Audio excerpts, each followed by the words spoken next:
Hey guys, welcome back. This is AMC 10A 2022, number 19. And I believe this one's also in the AMC 12. Let me just take a quick check. Yeah, no, actually. There's a similar one in AMC 12, but it's not this one. So this problem is not in the AMC 12. Okay. So this problem says define L sub n as the least common multiple of all the integers from 1 to n inclusive.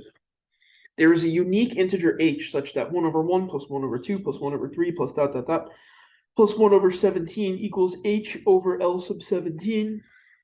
What is the remainder when h is divided by L 17? Oh, sorry, divided by 17.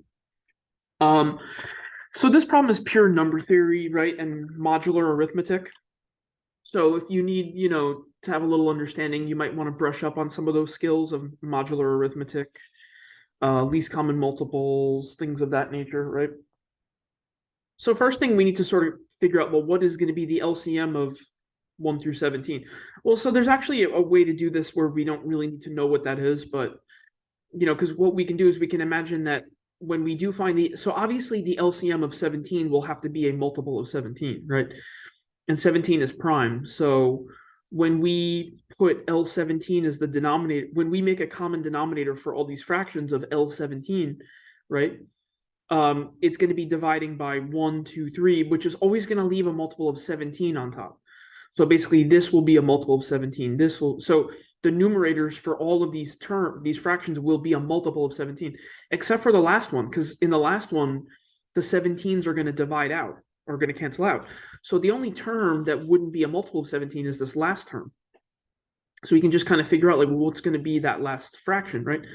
So the way you can find the L17 is by imagining like, what's the highest power of each prime that's sort of less than or equal to 17. So, right, we need 4 2s because we're going to have a 16 in there, right? So we need at least 4 2s to deal with, right?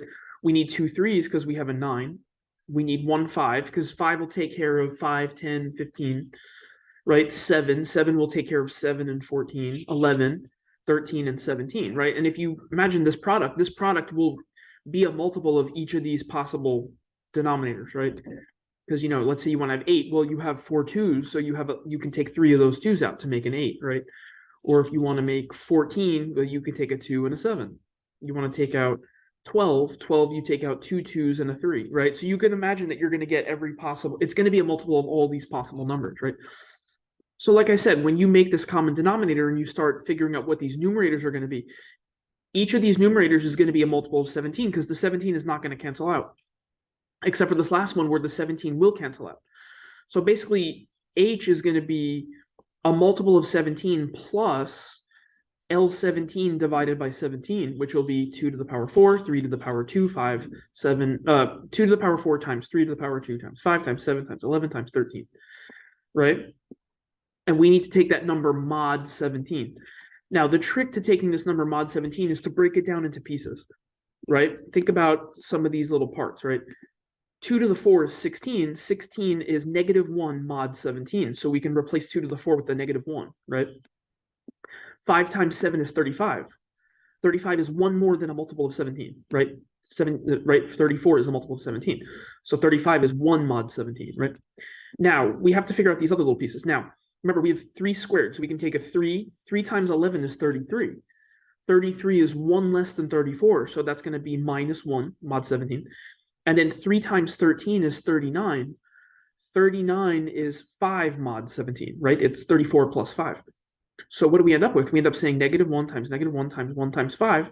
Well, that's 5 mod 17. So h is 5 mod 17. So the answer is C, 5. So this one is really, it's kind of tricky. You really have to make sure you know these sort of number theory properties and modular arithmetic, which is not often taught in high school. So you might need to sort of brush up on some of these topics. I'm sure there's plenty of videos about modular arithmetic and least common multiples and stuff like that. So, all right, I'm sure you can find something. But all right, I hope this helped. If there's any way I can help, just let me know. All right, see you for number 20. See you later.